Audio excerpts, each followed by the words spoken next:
কুল লাউ কানাল বাহরু মিদাদান লিকালিমাতি রব্বি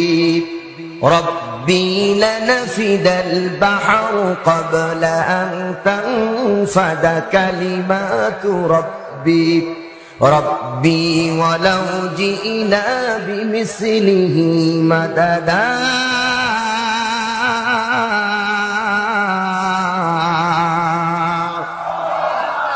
আল্লাহ পাক বলছেন দুইটা সূরার ভিতরে একটা হলো সূরা কাহাফ আর একটা হলো সূরা লোকমান।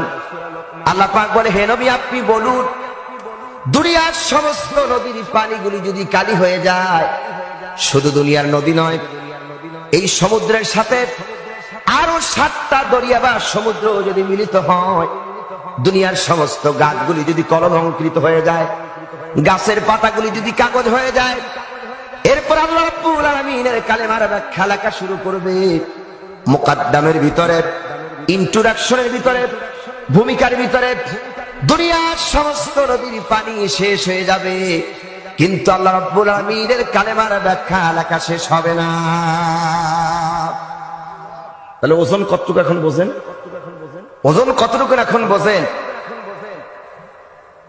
দুনিয়ার সমস্ত নদীর পানি যদি কালি হয়, গাছগুলো যদি কলম হয়, পৃথিবীতে কত গাছ আছে গুনতে পারবেন? সমুদ্রে কত পানি আছে মাপতে পারবেন? কি কালি! আর গাছের পাতা যদি সব কাগজ হয়, আল্লাহর কালামের ব্যাখ্যা লেখা যদি শুরু করে, ভূমিকার মধ্যে সব শেষ, কিন্তু আল্লাহর কালামে আর ব্যাখ্যা লেখা শেষ হবে না। সুবহানাল্লাহ বলেন। ইয়াসিনে কুরআন, হাকিমে কালাম, এর ওজন কতটুকু, এর ওয়েট কত? না একটি আয়াত দিয়ে দলিল দিচ্ছি, সূরা হাশরের মধ্যে আল্লাহ পাক বলছেন এর ওজন কতটুকু। সম্মানিত সুধী লক্ষ্য করেন, আল্লাহ পাক এই কোরআনকে গাছের উপরে অবতীর্ণ করতে চেয়েছিলেন। গাছ, তোমার উপরে কোরআনকে দিতে চাচ্ছি, তুমি কি বহন করতে পারবে কিনা? গাছ বললেন, রব্বুল আলামিন এই কোরআনুল কারীমের যে ওয়েট, এই কোরআনুল কারীমের যে ওজন, এটা আমার পক্ষে বহন করা সম্ভব নয়।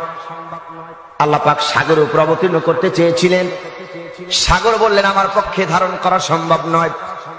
পাহাড়ের উপরে আল্লাহ পাক কোরআনকে অবতীর্ণ করতে চেয়েছিলেন, পাহাড় বললেন রব্বুল আলামিন এর ওজনটা, ওয়েটটা বহন করা সম্ভব নয়। আল্লাহ পাক বলছেন, লাউ আনসালনা হাদাল কুরআনা আলা জাবালিন লারাআইতাহু খাশিআম মুতাসাদ্দিআম মিন খাশিয়াতিল্লাহ ওয়া তিলকাল আমসালু نضربها للناس لعلهم يتفكرون।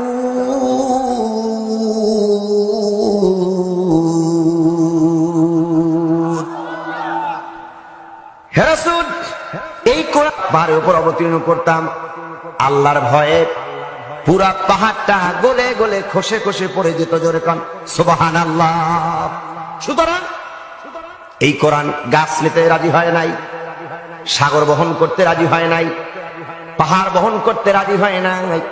শুধুমাত্র কেবলমাত্র এই কোরআনের ওজন, ওয়েটটাকে বহন করতে সক্ষম হয়েছেন সৃষ্টির শ্রেষ্ঠ আশরাফুল মাখলুকাত, যার নাম মানুষ। আল্লাহু আকবার বলে। কারা?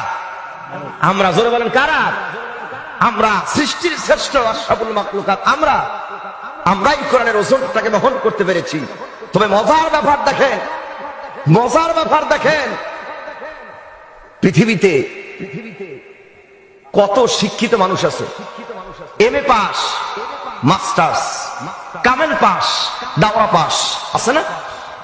যারা মাস্টার্স কমপ্লিট করেছেন, এখানে যারা এমএ পাস করেছেন, আমি একটা প্রশ্ন করি, ক্লাস 1 অথবা 2 এর ছোট্ট একটা বই কি আপনারা মুখস্থ করে রাখতে পেরেছেন? বলেন তো পারছেন? ছোট্ট ক্লাস 1 এর বই মুখস্থ করতে পারেন নাই। এমনকি আবার শরীফি বইটাও পুরো মুখস্থ নাই, তাই না? কিন্তু এত বড় কোরআন, বিশ্বময় লক্ষ লক্ষ কোটি কোটি হাফেজ কোরআন আছে, কতক্ষণ ঠিক কিনা? গোটা পৃথিবীতে এত বড় কোরআন, 8 মাস 9 মাসে ছোট্ট ছোট্ট সোনামণিরা মুখস্থ করে ফেলেছে। আল্লাহু আকবার বলেন, আল্লাহু আকবার। গত 3 থেকে 4 দিন আগে যশোর মনিরামপুরে একটা প্রোগ্রাম ছিল আমার, একটা হেফজখানার ছাত্রদের দেস্তারবন্দি উপলক্ষে তাফসীর ছিল। ওই প্রোগ্রাম আমি অ্যাটেন্ড করলাম। ঠিক 8 বছরের একটা ছেলে 30 পারা কোরআনের হাফেজ হয়েছে। মাথায় পাগড়ি দিয়ে বললাম, আমার কাছে মনে হচ্ছে যেন আল্লাহ তাআলা যেন আটলান্টিক মহাসাগর এই ছোট্ট বাচ্চার সিনার ভিতরে আল্লাহ ঢুকাই দিচ্ছে। এর নাম কোরআন।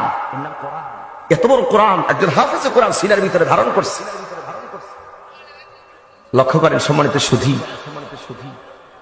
এই পাশে কথা বলে কারা, ওদেরকে নিয়ে আসেন, ওরা তাফসীর করুক। লক্ষ্য করেন, তাহলে কোরআন হাফেজের সিনে আছে না? এবার একটা তথ্য দিই, এবার একটা চিকিৎসা বিজ্ঞানিক তথ্য দেই। এবার বিজ্ঞান, আমার দিক সবার মনোযোগ আছে তো? একটা বিজ্ঞান, এবার একটা বিজ্ঞানিক তথ্য দেই। সম্মানিত সুধী, কারো যদি অসুখ হয়, মারাত্মক যদি তার রোগ হয়, চিকিৎসার জন্য উন্নত মানের জন্য ঢাকাতে নিয়ে যাওয়া হয়, বারডেমে নিয়ে যাওয়া হয়, অ্যাপোলো হসপিটাল নিয়ে যাওয়া হয়, ইসলামিক হসপিটাল নিয়ে যাওয়া হয়, পপুলার হসপিটালে নিয়ে যাওয়া হয়, ধানমন্ডিতে নিয়ে যাওয়া হয়। যন্ত্রের মাধ্যমে, মেশিনের মাধ্যমে তার কি সমস্যা পরীক্ষা নিরীক্ষা করে ধরা পড়ে। তাদ অনুযায়ী ডাক্তারেরা চিকিৎসা করে, অপারেশন লাগলে অপারেশন করে। কিন্তু একজন হাফেজে কোরআন 30 পারা কোরআন যে হাফেজে কোরআন সিনার ভিতরে ধারণ করেছে, এই পৃথিবীর সব চিকিৎসা বিজ্ঞানিক, দার্শনিক, সব চিকিৎসা বিজ্ঞানিকরা যদি একজন হাফেজ যদি কোরআনকে অপারেশন থিয়েটারে মেডিকেলে শোয়া, বুকটারে যদি জনমের সেরা সেরে অপারেশন করে, কোন